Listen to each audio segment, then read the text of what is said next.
अमृत किसे मिलेगा? हर कोई अमृत समान आनंद और शाश्वत शांति चाहता है जो कभी खत्म ना हो। लेकिन क्या यह संभव है?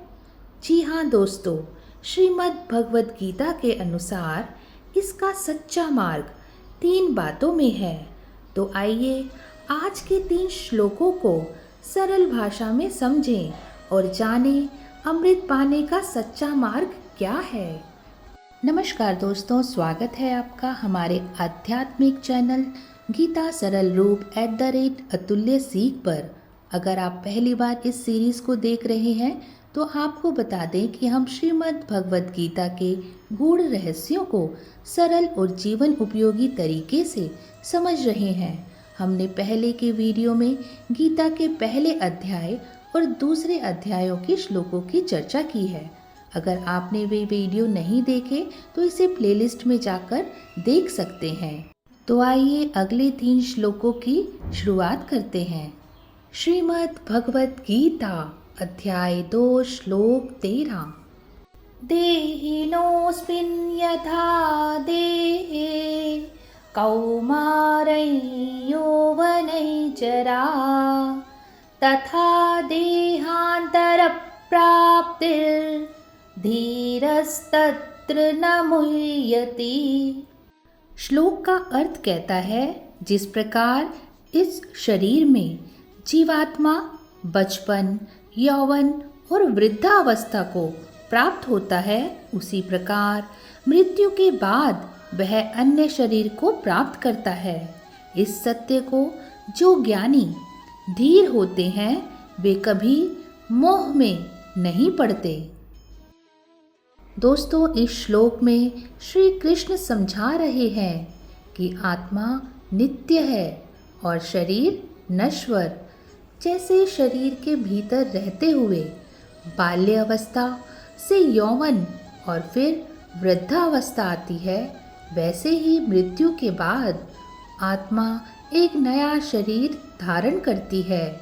इसलिए समझदार व्यक्ति को इस परिवर्तन पर शोक नहीं करना चाहिए।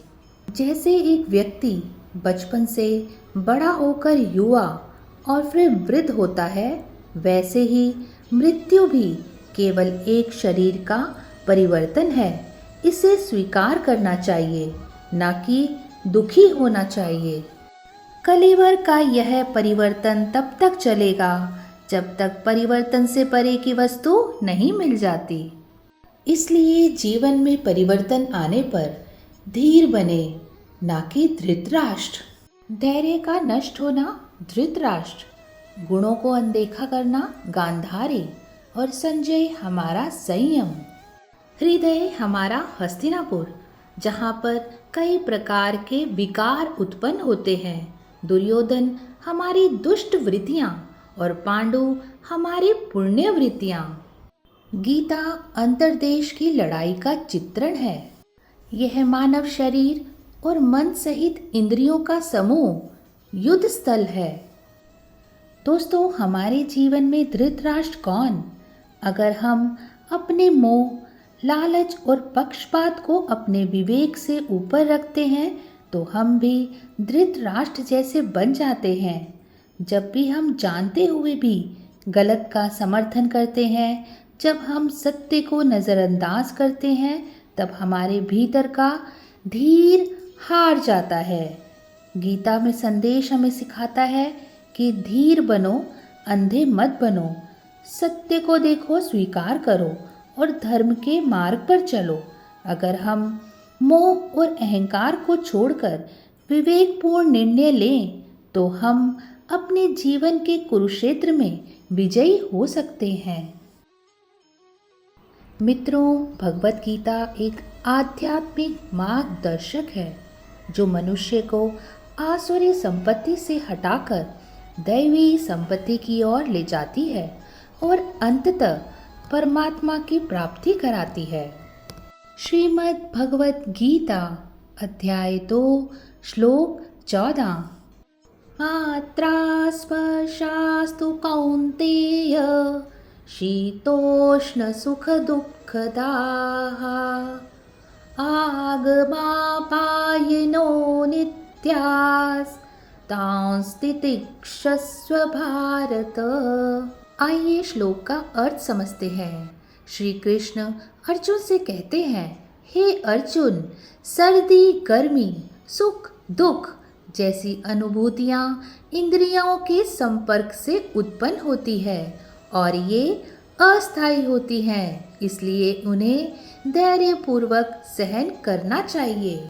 श्लोक का भाव कहता है, इस संसार में सुख और दुख, लाभ और हानि, मान और अपमान सब अस्थायी हैं। हमें इनसे प्रभावित हुए बिना धैर्य और सहनशीलता से जीवन जीना चाहिए। यह युद्ध क्या हिमालय पे लड़ा जा रहा था या रेगिस्तान में, जहां अर्जुन को सर्दी और गर्मी सहन करने के लिए कहा जा रहा था? नहीं, ये अंतःकरण की दो प्रवृत्तियों का युद्ध था। इन दोनों का मिटना ही परिणाम है।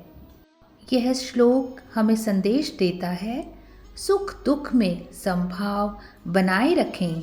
जीवन में जो भी परिस्थिति आए उसे धैर्य और समझदारी से स्वीकार करें। श्रीमद् भगवत गीता अध्याय 2 श्लोक 15। यं हि न व्यथयन्त्येते पुरुषं पुरुषर्षभ समदुःखसुखं धीरं सोऽमृतत्वाय कल्पते। आइए श्लोक का अर्थ सुनते हैं। श्री कृष्ण अर्जुन से कहते हैं, हे अर्जुन, जो व्यक्ति सुख दुख से विचलित नहीं होता और समभाव बनाए रखता है, वही मोक्ष प्राप्ति के योग्य होता है।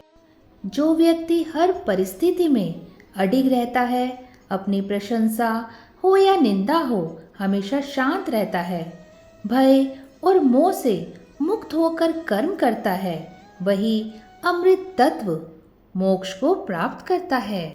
इस श्लोक में अमृतत्व शब्द का प्रयोग हुआ है, जिसका अर्थ मोक्ष या अमरता से है। यहाँ अमृत से तात्पर्य आत्मा की अमरता और परम शांति से है। सोम शब्द वैदिक परंपरा में अमृत तुल्य माने गए सोमरस के लिए प्रयोग किया जाता था, लेकिन गीता के संदर्भ में ओम अमृत का अर्थ मानसिक स्थिरता, आत्मिक ज्ञान और मोक्ष प्राप्ति से है। इसलिए इन्हें पाने के लिए हमें गीता के आज के सिद्धांतों को जीवन में अपनाना होगा। तो दोस्तों, अगर आपको यह वीडियो ज्ञानवर्धक लगा हो तो इसे लाइक करें। इस ज्ञान को दूसरे तक पहुंचाने के लिए वीडियो को शेयर करें। और हाँ, अगर आप गीता के इस आध्यात्मिक सफ़र में हमारे साथ बने रहना चाहते हैं तो चैनल को सब्सक्राइब करें, बेल आइकन ज़रूर दबाएं, जिससे अगले 3 श्लोकों की वीडियो आपको तुरंत मिल सके। सीखते रहें, समझते रहें, गीता के ज्ञान को अपने जीवन में अपनाते रहें। जय श्री कृष्ण।